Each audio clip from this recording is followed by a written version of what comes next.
The topic again is, I would like to say, the clinical anatomy of face. Thank you. The guests, honorable colleagues, loving friends, thank you very much, and thank you, Dr. Nadia, for your very kind words. Next 15 to 20 minutes, we will cover some basic concept of anatomy of face as is related to the injectors.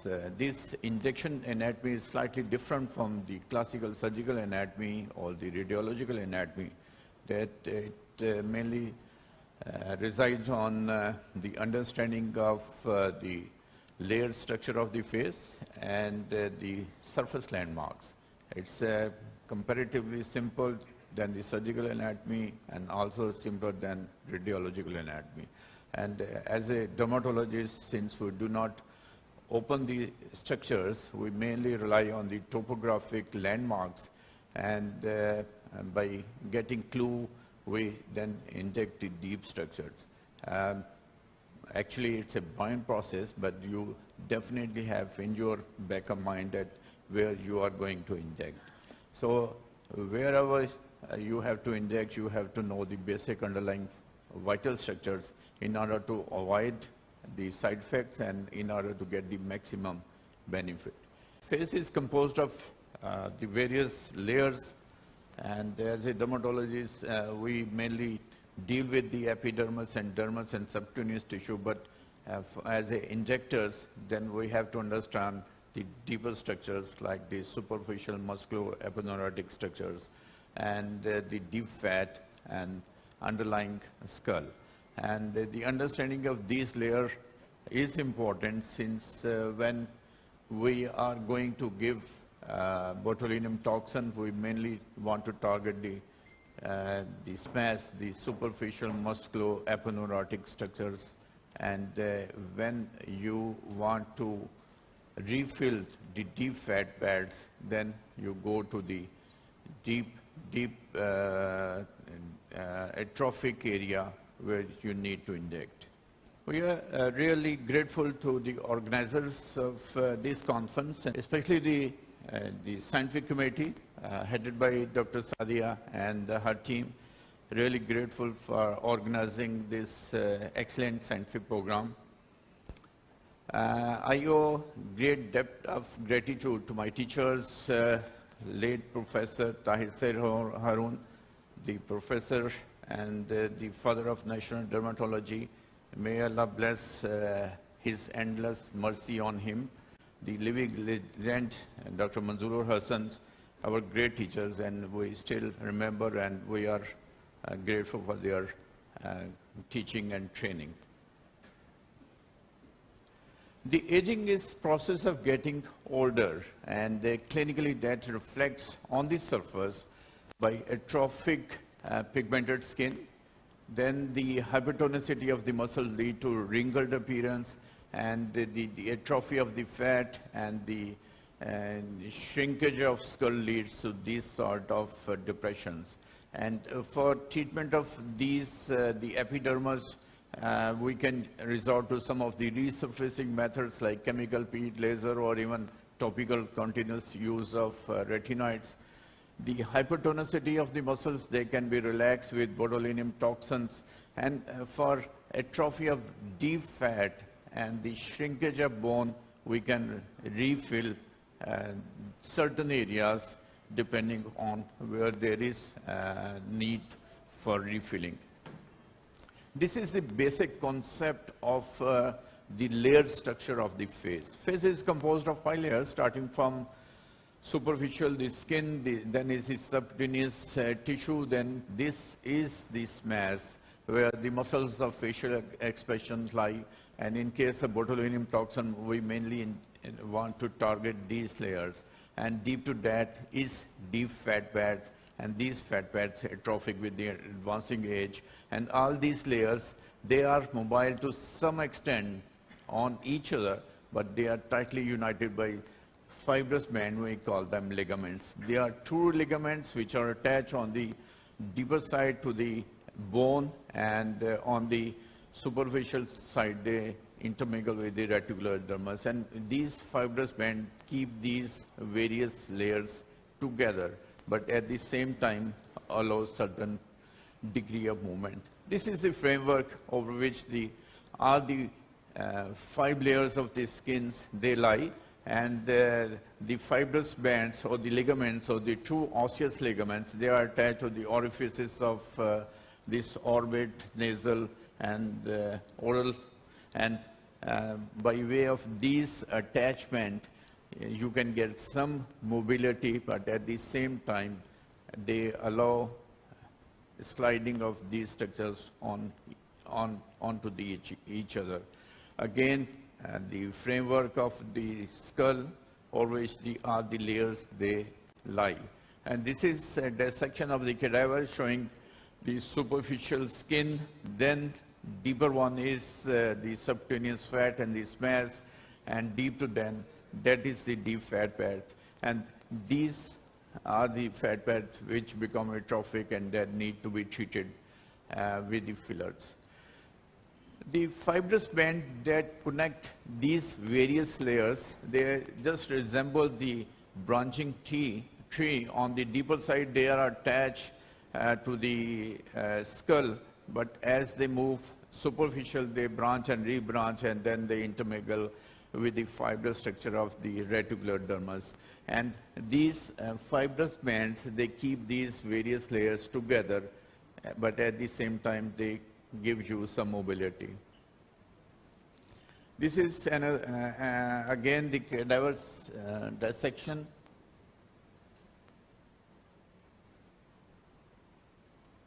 The superficial layer of this face, the so-called epidermis and dermis, then is the superficial fat, this one, and this is thick on the cheek area, but it's thin over here, and then deeper lies the muscles of facial expression, and deep to them is the fat.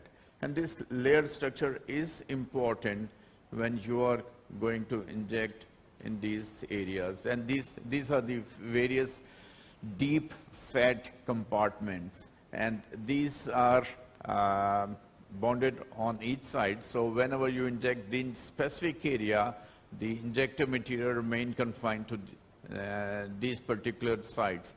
So we have deep uniform space, then is the deep medial cheek fat pad, the medial SOOF and lateral SOOF, and these are the areas which we commonly inject. Again, showing the attachment of retaining ligaments, since we are short of time, so I skip quickly through these slides. And these are the very strong ligaments. The mandibular ligament, then this is the orbital retaining ligaments, and this is lateral temporal thickening. And these are the true osseous ligaments. So whenever you are doing cork thread, and in case of cork thread, you mainly try to uplift the superficial fat pad. So you use some anchorage point, and this orbital retaining ligaments, it's a good anchorage point where we can just above it, we can insert the cork thread and we try to lift the superficial fat. But please remember, you can only lift the superficial fatty layer. You cannot lift the smears, or you cannot lift the whole of the muscular layers of the face. So it's only meant to lift the superficial fat, which usually changes very little with the advancing hair. It only drops down, and so you can lift it. But the so-called jowling has many factors. The main factor is the shrinkage of skull, then the absorption of fat, and then the sagging superficial fat. So with the so-called dermal threads, which we use as a dermatologist, you can only lift the superficial fatty layer. The muscles of facial expressions, again, the wrinkles, they appear at right angles to their movements, and these are the common muscles of facial expressions. And this is the action of movements. And since we dermatologists, we mainly rely on the topographic landmarks, so it's important to know about these. Let's have a look at some of the surface anatomy of the muscles involved in upper face botulinum toxin treatments. The first muscle we will look at is the frontalis muscle. And the frontalis originates from the Galea aponeurotica and then inserts into fibers of the procerus, corrugator and orbicularis oculi muscles near the eyebrows. The action of the frontalis is a brow elevator. It is important to notice that it's the only brow elevator in this region. Accordingly, if we overtreat this muscle, we can get some brow ptosis. In some patients, there is a galea in the midline and an absence of muscle fibers in this location.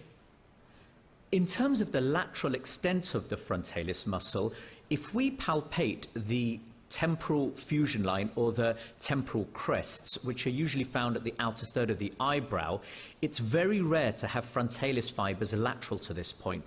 Accordingly, we normally inject within the temporal fusion lines on both sides of the face. The next muscle to look at is the procerus.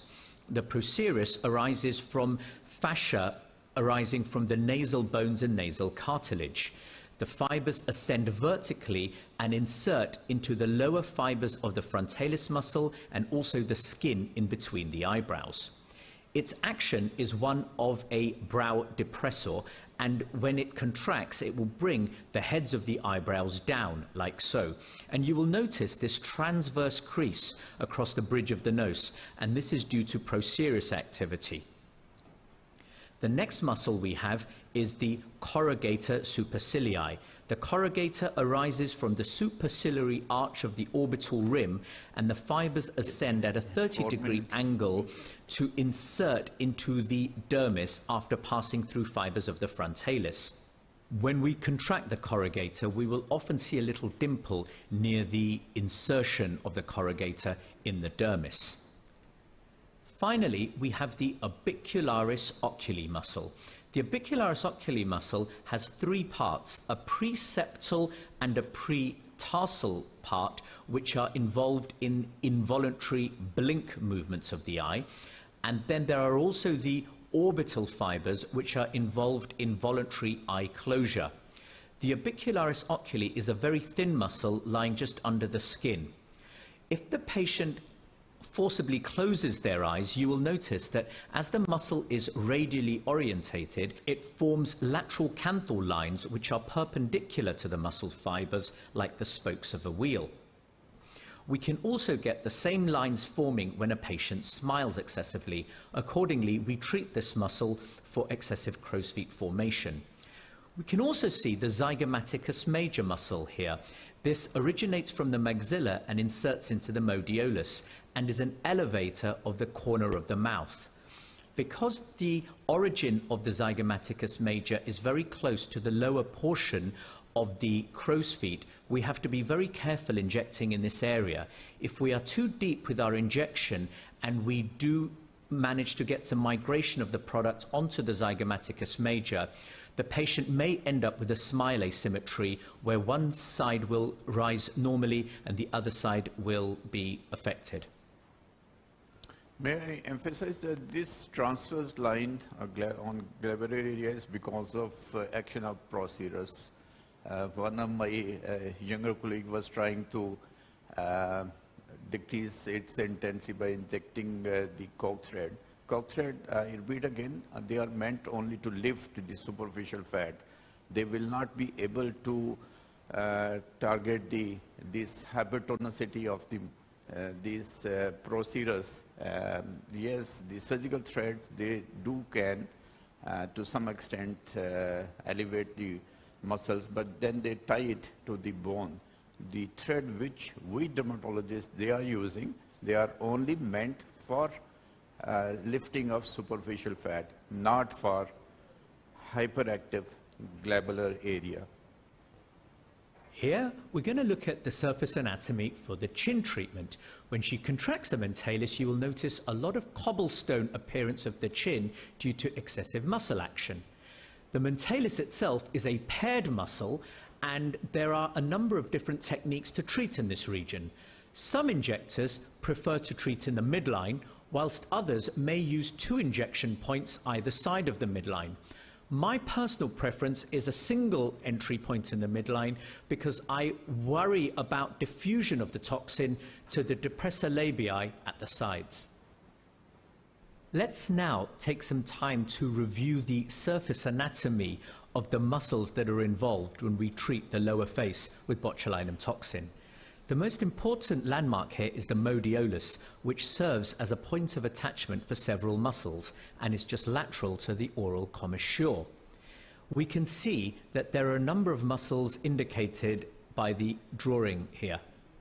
Let's start by looking at the orbicularis oris, which is a sphincteric muscle going around the lip, which allows us to open and purse the lips. We have the zygomaticus major from the maxilla to the modiolus, which allows us to raise the mouth corners during a smile. Moving down, we next have the rhizorius, which attaches from the masseter to the modiolus and is important for the lateral component of a smile. Not every patient possesses a rhizorius muscle. The warning area, this topic will be covered by Dr. Asher, but briefly, when you are injecting the glabellar area, be cautious when you inject the lower fibers, that will cause worsening. Second warning area is when treating this lower part of the orbicularis oculi, be careful not to inject in the zygomaticus major. Third one, when you are injecting depressor labii inferior layers, be careful not to inject depressor labii and depressor angularis, not to inject in depressor labii inferior layers.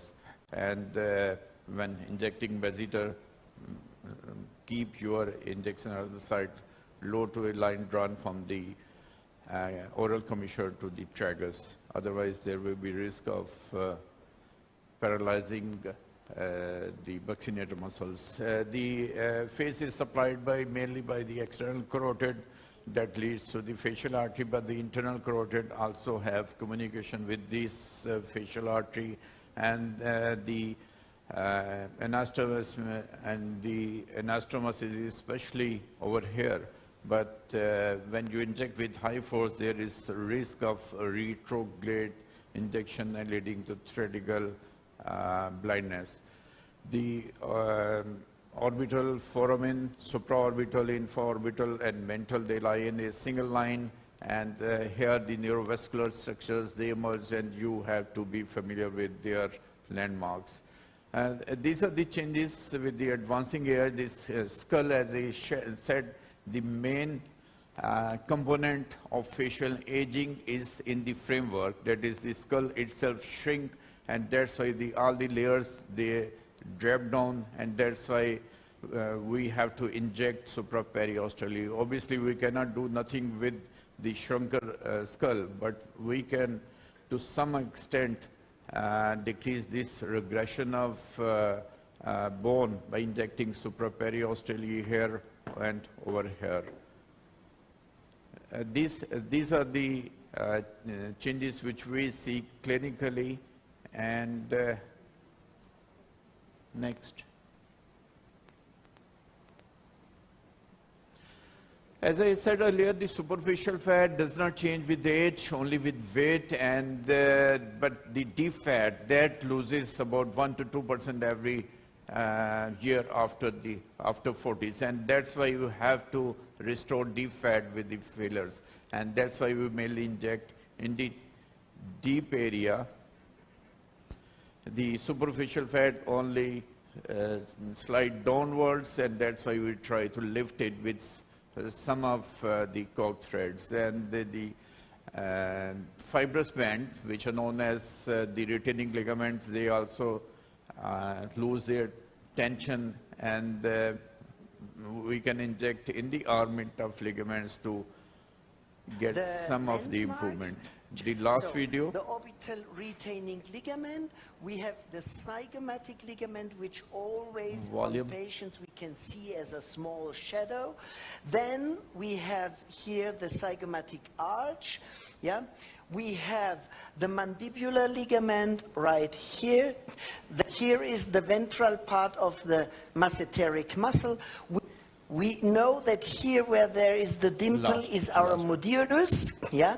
And from the zygoma to the modulus, almost we know here is our zygomatic major muscle. And we know that in front of or in between the ventral border of the masseteric muscle and the mandibular ligament, that our facial vein is running almost vertically upwards until it reaches the zygomatic ligament, and then we can see the angular vein, facial vein, and now it changes the name, and we see this angular vein running up there. Yeah, so the angular vein is always the inferior border of the tear trough deformity.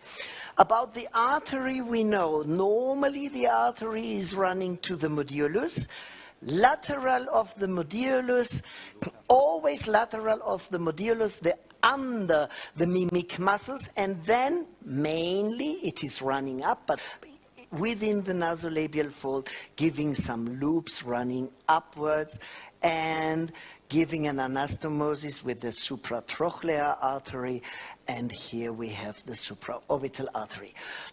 1 centimeter below, we have the labial artery. 1 centimeter above, we have the superior labial artery, then the columellar artery, and the tip of the nose. Here we have the nasal artery and the dorsal nasal artery. And here at the bottom of the nose, we have an anastomosis in between both sides. In 1/3 of parts, we know that the artery is running with the vein.